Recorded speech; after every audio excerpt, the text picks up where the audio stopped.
Hey there, it's me Eden. If you are new to the channel, then please subscribe to my channel and visit my Patreon page for early access, link in the description. His only real trouble came during a brief makeup break. As he carefully reapplied the glossy red lipstick, Christina suddenly strode into the restroom and, without warning, smacked him hard across the backside. The force of it made him jump, causing his lipstick to smear. Christina grinned as she took a step back, arms crossed. "There," she said smugly. "Now we're even, since you had so much fun doing that to me last week." For a moment, Mark said nothing. Then, as he wiped the smudged lipstick from his cheek, realization struck. He remembered where he'd seen Christina before. And, more importantly, what had happened. Just last week, in front of his friends, he had tried to humiliate her. Now, he understood her hostility. She had been waiting for the perfect moment to get back at him. And here, in the privacy of the restroom, was her opportunity. Perched on the edge of the sink, she smirked at him as he hesitated with the lipstick tube still in his hand. "Oh, does Maria not know how to put her makeup on?" she taunted. He felt flustered, looking down at the bright red lipstick. Before he could attempt to fix it, Christina hopped down beside him, plucking the tube from his fingers. "Here," she said, her voice syrupy sweet. "Let me help you. After all, we're all just girls on the same team." He stood still as she expertly reapplied the lipstick, then dusted a fine layer of powder across his forehead and nose. "There," she said, stepping back to admire her work. "That'll do for now. But you really need to learn how to do this yourself, sweetie." Handing him back his makeup bag, she turned toward the door. Just as she pulled it open, she glanced back with a smirk. "Oh, and it's even harder to keep yourself looking pretty when you're working the tables. All those nasty men and their grabby hands, always looking for a chance to cop a feel." Mark stared at his reflection in the mirror, shuddering at the thought. The rest of the shift passed without further incident. By the time he made it to the locker room after 1 in the morning, he was exhausted. Changing out of his uniform took longer than it did for the other girls. The makeup, in particular, was a struggle to remove completely. Finally, he slipped into his own clothes. For the first time in what felt like forever, he was wearing trousers again. His trainers and t-shirt felt almost foreign after hours in heels and a fitted dress. He reached up to shut his locker, but before closing it, his eyes lingered on the other uniforms hanging inside, one pink with a white lace-up bodice, the other black PVC. He hesitated for a moment before finally closing the door. The black rubber dress felt strange against his fingertips, a stark reminder of what it represented. This was the outfit for stag parties. And this Saturday, there was a stag party. As he traced the shiny material, Patricia's words echoed in his mind from his first day. "I think you'll look great in the rubber one." Pushing the thought aside, he made his way to the front door of the bar, where Heidi was waiting for her usual taxi. She spotted him and offered a lift. "No thanks," he replied. "I'll walk tonight." She smiled. "Okay, look after yourself, girl." He ignored the remark and stepped outside, eager to put some distance between himself and the bar. More than anything, he needed sleep and time to think. When he reached the front door of his flat, he hesitated, glancing down the corridor toward his neighbor Margaret's apartment. The memory of her recognizing him in the lift, and humiliating him in the shoe store, was still fresh. He could only hope she'd forget about the whole thing. But deep down, he knew better. Still, he went to bed, clinging to the faint hope that the whole ordeal would simply blow over. Morning gave him his answer. A persistent knock at the door pulled him from sleep.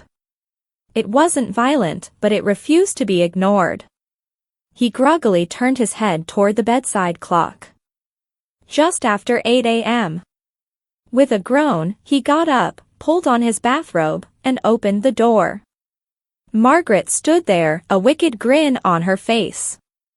Dressed for work in a navy pinstripe skirt suit and sleek black knee-high boots, she looked every bit as polished as she had in the store. "Good morning, Mark." "Not working today," she teased, struggling to contain her laughter. He clenched his jaw. "I don't start until later." The urge to slam the door in her face was strong, but he resisted. Dealing with this kind of treatment at the beer cellar was bad enough. Did he really have to deal with it at home too? Margaret, however, was unfazed. She lifted a shopping bag, its logo unmistakable. "Here. These are for you." He took the bag hesitantly, pulling out a black shoebox. The moment he lifted the lid, his stomach dropped. Bright pink peep-toe sandals. The same ones she had forced him to try on in the store. "I knew you'd like wearing pretty shoes," she said sweetly. "And buckles are so in this season." Mark slammed the lid shut and met her gaze. "Why are you doing this?" Margaret turned slightly, pointing at her backside, which the tight skirt hugged perfectly. "Because you couldn't keep your dirty little eyes off my ass," she said bluntly. Heat rose to his face. "Now," she continued, her smirk widening, "you'll finally understand what it's like to have someone gawping at you all the time." She watched him carefully, gauging his reaction. "And don't worry, Mark," she added smoothly. "I'll keep your little secret." "But, you'll do it on my terms." His stomach twisted. "What terms? What are you talking about?" Margaret stepped forward, placing one booted leg inside the doorway. "This conversation is better had inside," she said, her tone leaving no room for argument. Reluctantly, he stepped aside. Once inside, she turned to face him. "I've always liked the idea of a sissy boyfriend," she said matter-of-factly. "Most guys aren't up for it. Sure, they'll try on your lingerie or mess around with your knickers, but ask them to really dress up? Forget it." Her gaze flicked to the shoebox. "But you? You and I could have a lot of fun together." Mark stiffened. "I don't want to be a sissy boyfriend," he snapped, his voice rising. Margaret just smiled. Margaret made sure he understood, this was not a joke. "Now, I have to go to work, but on Saturday morning, I expect you at my door by 10 o'clock. He frowned. "What for?" "Never mind that for now." She studied him for a moment. "I assume you work weekends too?" "Yes, I start at 5. "Perfect.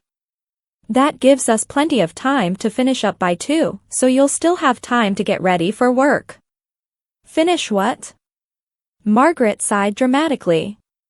"You are slow, aren't you?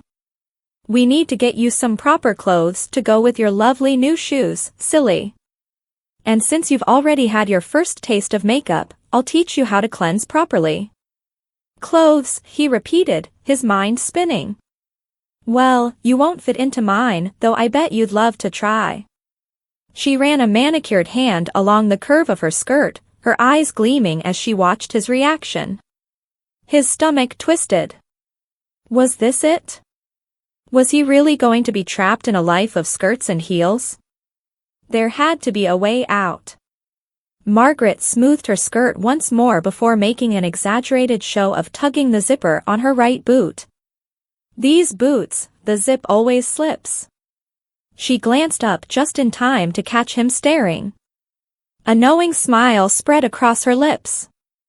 "I see you like my boots," she mused. "You've no idea how incredible they feel to wear. In fact, I could totally see you in something like these." She stood up and extended her hand toward him. "You may kiss my hand as a thank you for your present." He didn't move. Margaret huffed. "Fine. Most girls appreciate gifts." But don't worry, you'll learn. Oh, and don't bother dressing on Saturday, just come as you are now. I'm not a girl, he said through gritted teeth. She winked. Of course you're not. Not yet, anyway. With that, she turned on her heel and strutted out the door, leaving him more confused than ever. The shoebox sat there, taunting him. Or rather, the shoes inside it did. He hesitated, then lifted the lid. The candy-pink heels gleamed under the light. It was ridiculous to be afraid of a pair of shoes, and yet, something about them unsettled him. Maybe it was the name Kelly, embossed in silver inside the sole. Or maybe it was the delicate silver buckle. Or maybe it was the fact that he knew exactly how high that heel was. At least 4 inches, he guessed. He clenched his jaw. There was no way he was ever putting them back on his feet. Or so he thought. Despite the exhaustion from his shift at the bar, Mark Andrews couldn't find the sleep he desperately needed. Margaret's visit had unsettled him. What exactly did she have planned for tomorrow? If working the stag night at the beer cellar had already filled him with dread, this new development threatened to eclipse that fear entirely. Every time he closed his eyes, he saw it, the silver-lettered Kelly emblazoned inside the pink high heels. He imagined his fingers brushing over the silver buckle, tracing the curve of the slender, pencil-thin heel. His mind betrayed him with images he didn't want to see, his freshly shaved legs, now smooth, wrapped in fine nylons, slipping into the very shoes he swore he would never wear again. The delicate, mincing steps he'd be forced to take in them. By 3:30 in the afternoon, he gave up on sleep and sat up. It was time to get ready for work. The shower was easy, it was the ritual of shaving that he hated. Every stroke of the razor required precision, one mistake could leave a nick, and the last thing he needed was to show up at work covered in tiny cuts. His legs, chest, arms, all had to be immaculate. His armpits, the trickiest area, needed special care. Heidi, his supervisor, would definitely notice if he didn't do it properly. Please subscribe my channel for the next part. And visit my Patreon page for early access.